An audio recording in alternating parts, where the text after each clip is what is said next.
To buy a domain with Google Domains, follow these steps. Visit Google Domains. Go to Google Domains in your browser. Search for a domain name. On the homepage, type your desired domain name into the search bar and hit enter. Google will display the availability of your chosen domain. If it's available, it will show the price for registration.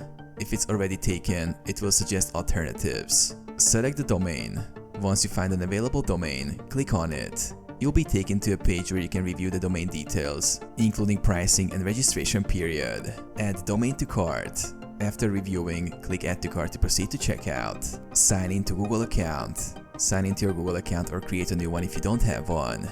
Enter contact information. Enter your contact details. This information is required for domain registration and will be listed in Whois. Checkout and payment.